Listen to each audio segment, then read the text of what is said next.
Hello everyone. तो आज मैं द विलेज एचियारा सीक्रेट जो कि एक कोरियन ड्रामा है उसका फर्स्ट एपिसोड एक्सप्लेन करूंगी। इससे पहले अगर आप मेरे चैनल पर नए हैं तो प्लीज़ चैनल को सब्सक्राइब कर लीजिए। तो कहानी शुरू करते हैं। तो इसकी शुरुआत में दिखाते हैं कनाडा में एक बूढ़ी औरत बिल्डिंग से कूदकर अपनी जान दे देती है। और जब ये बात उसकी ग्रैंड चाइल्ड एमिली को पता चलती है तो वो भागते हुए हॉस्पिटल पहुंचती है, जहां बताया जाता है कि उनकी मौके पर ही मौत हो चुकी थी। और एमिली काफ़ी दुखी भी होती है। घर आने के बाद वो अपना सामान पैक करती है और एक वार्डरोब में से कुछ एनवलप निकालती है जिसके अंदर एक न्यूज़पेपर की कटिंग थी। और उस पेपर में एक कार एक्सीडेंट की न्यूज़ थी। ये एक्सीडेंट खुद एमिली के पेरेंट्स का ही हुआ था, जिसमें वे अपने दोनों बच्चों के साथ में थे। लेकिन उस न्यूज़ में ये बताया गया था कि इस एक्सीडेंट में चारों मारे गए थे, जबकि एमिली जिंदा होती है। और जहाँ से ये एनवलप आया था उस गांव का नाम होता है अचियारा।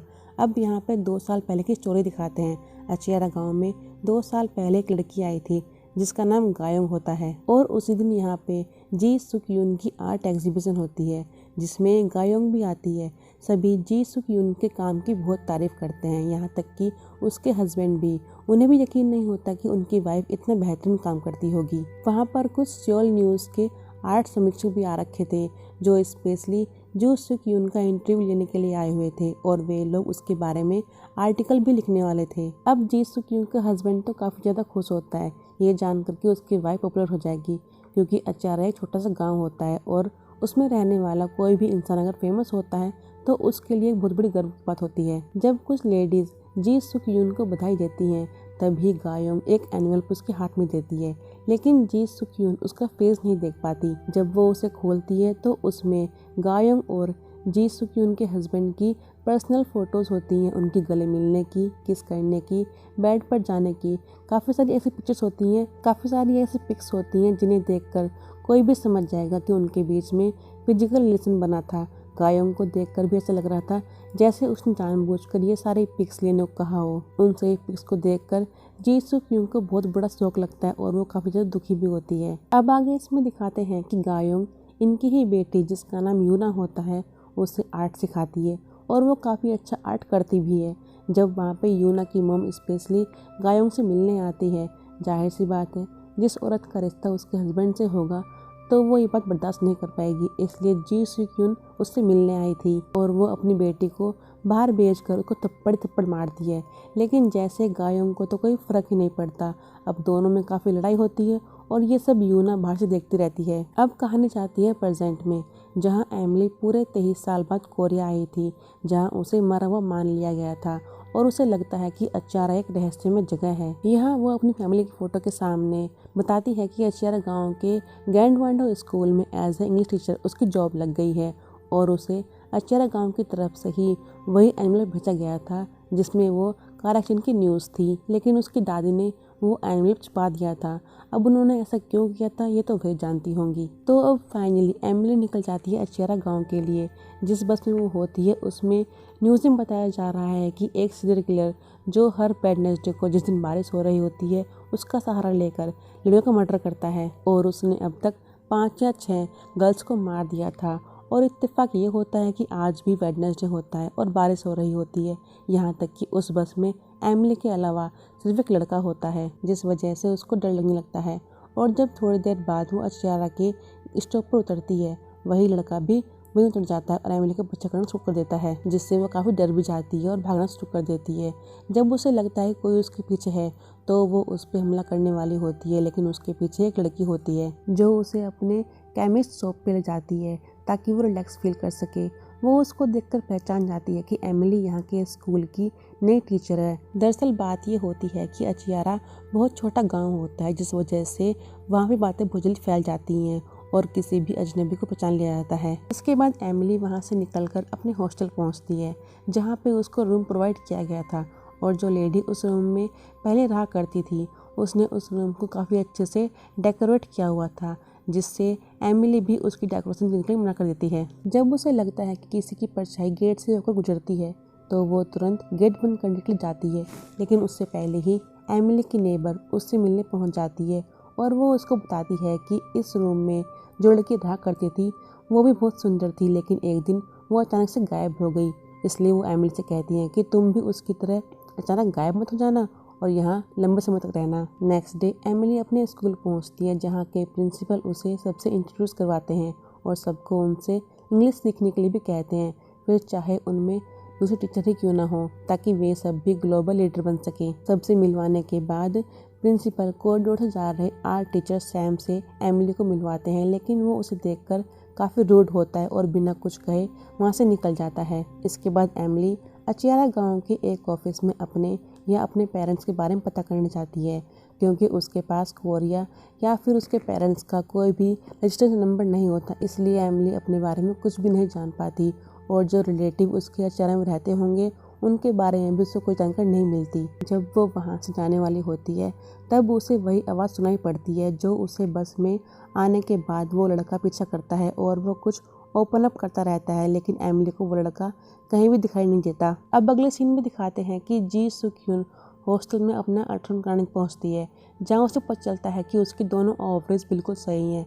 दरअसल वो कंसीव करना चाहती है और उसके हस्बैंड के बीच में पूरे 20 साल का अंतर है और उसके हस्बैंड चाहते हैं कि उसकी वाइफ जो 40 साल की हो चुकी है वो इस उम्र में बच्चे पैदा ना करे। अगले सीन में स्कूल के सभी बच्चे और टीचर तालाब के किनारे एनवायरनमेंट डे एंजॉय करने जाते हैं, जहां पर सैम एमिली से कहता है कि रात को इस तालाब के किनारे मत जाना। वहां के लोगों को लगता है कि उसमें अचानक का कोई भूत रहता है जो उसके पैरों को पकड़ लेगा और इस वजह से कोई भी उस गांव को नहीं छोड़ सकता। उनमें से एक टीचर सैम को मना करती है कि ऐसी बातें बता के वो एमिली को फालतू में परेशान ना करे, लेकिन जाते वक्त वो फिर भी ये बात कहता है कि ये पानी का भूत आपको कहीं भी जाने नहीं देगा क्योंकि वो बहुत ताकतवर है। इसी तरह एमिली और टीचर आपस में बातें करती रहती हैं जब वो देखती है कि 3 सीनियर बच्चे दूसरी तरफ जा रहे थे और उन्हें वहाँ जाने के लिए मना कर दी क्योंकि वहाँ पर जाना किसको भी अलाउड नहीं होता, और जल्दबाजी में वो वहीं पे गिर जाती है, जिस वजह से एमिली उन तीनों का पीछा करती है।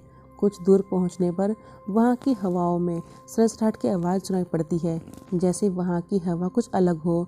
वहाँ पहुंचकर एमिली देखती है कि वे तीनों बच्चे सिगरेट पी रहे होते हैं और वो उन्हें मना भी करती है, लेकिन वे नहीं मानते। उन बच्चों को रोकने के लिए जब एमिली उनके पास जाती है तो वो एकदम से उसका पैर फिसल जाता है और वो वहाँ से गिर जाती है और उसे वहाँ पे एक बॉडी कंकाल दिखाई पड़ता है, जिसको देख के वो काफी डर भी जाती है। अब ये बात भी यहाँ पे आग की तरह फैल जाती है और उस गांव के एक पुलिस ऑफिसर जिसका नाम विल होता है वो भी अचानक चौंक जाता है जब उसको पता चलता है कि अचारा गांव में एक डेड बॉडी मिली है। अगले सीन में जी सुक्यून अपने बेटे इथन को लेने एयरपोर्ट पहुंचती है।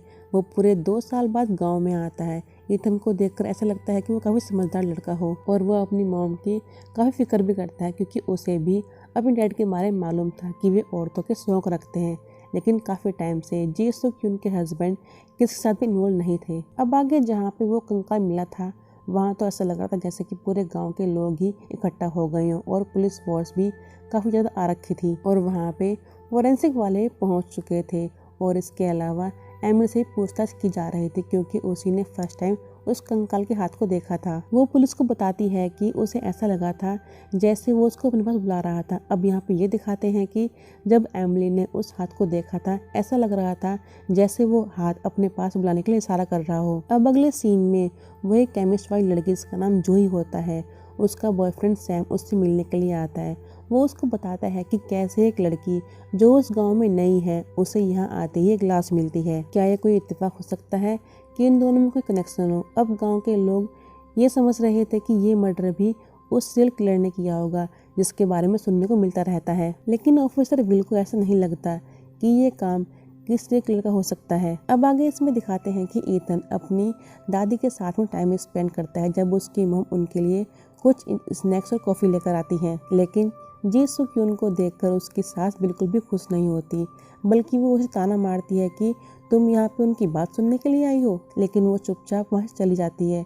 दरअसल उसकी सास को ये लगता है कि जी सुक्यून सिर्फ उनकी प्रॉपर्टी के लिए उनके साथ में है और इससे पहले कि वो सब कुछ अपने नाम पे कराए वो चाहती हैं कि उसकी प्रॉपर्टी सारी इथन संभाल ले। डाइनिंग टेबल पर इथन के डैड स्कूल का डायरेक्टर इथन को बनाते हैं ताकि वो बिजनेस सीखने साथ में स्कूल को भी संभाले। तभी वहाँ पर इथन की बहन जूनो आती है जिसने छोटे कपड़े पहन रखे थे, जिन्हें देखकर उसकी दादी जूनो के ऊपर काफ़ी गुस्सा भी करती है और वो उन्हें आज जो कुछ भी स्कूल में हुआ था वो सब बताती है। लेकिन दादी और पोतियाँ बिल्कुल भी नहीं बनती, इसलिए जूनो भी ठीक से बात नहीं करती उनसे, जिस वजह से जी सुक्यून उसे डांट के अपने रूम में जाने के लिए कहती है। उसके जाने के बाद जी सुक्यून अपनी बेटी की तरफ से उनसे माफ़ी मांगती है, लेकिन वो तो मुंह बना के बोलती है कि जुनों के ऊपर भूत का साया है, जिस वजह से वो काफ़ी अलग लग रही थी और उन्हें उसकी चिंता भी होती है। इधर जब एमिली अपने रूम पर जाती है तो उसकी नेबर भी उससे उस बॉडी के बारे में पूछती है। वो लेडी एमिली को बताती है कि वो लाश उसी लेडी की है जो इस रूम में पहले रहा करती थी। और ये बात भी कितनी अजीब होती है ना कि उसकी बॉडी भी उस लड़की को मिलती है जो उसके रूम में रहने के लिए आई है। और ये सब सुन के तो एमिली से बहुत डर जाती है। अब आगे ऑफिसर विल अपने सीनियर को समझाते हैं कि ये मर्डर भी उस सीरियल किलर ने किया होगा जिसके बारे में न्यूज़ में बताया जाता है, और उसे लगता है कि ये उसका पहला मर्डर होगा जो उसने 2 साल पहले किया था। लेकिन विल के सीनियर उसकी बात को बिल्कुल भी सीरियस नहीं लेते और यहाँ तक कि वो उसे कुछ समझता भी नहीं है। थोड़ी देर बाद फोरेंसिक लैब से पता चलता है कि वो बॉडी एक लेडी की होती है जिसकी मौत सर पे चोट लगने की वजह से भी हो सकती है या फिर गला घोट के उसे मारा गया हो, और उसके साथ में कोई भी फिजिकल असॉल्ट नहीं किया गया था। अब उनके सीनियर उस पूरे गांव के जितने भी लोग लापता हुए हैं उन सब की रिपोर्ट बनाने के लिए कहते हैं, क्योंकि ये बड़ा केस वहाँ की हेडक्वार्टर टीम संभालेगी और ये लोग छोटे मोटे केस संभालेंगे। तो गाइज यहीं पे ये एपिसोड खत्म होता है। मिलेंगे नेक्स्ट एपिसोड की स्टोरी में। Thank you. तो गाइज यहीं पे एपिसोड खत्म होता है और मिलेंगे नेक्स्ट वीडियो में। Thank you.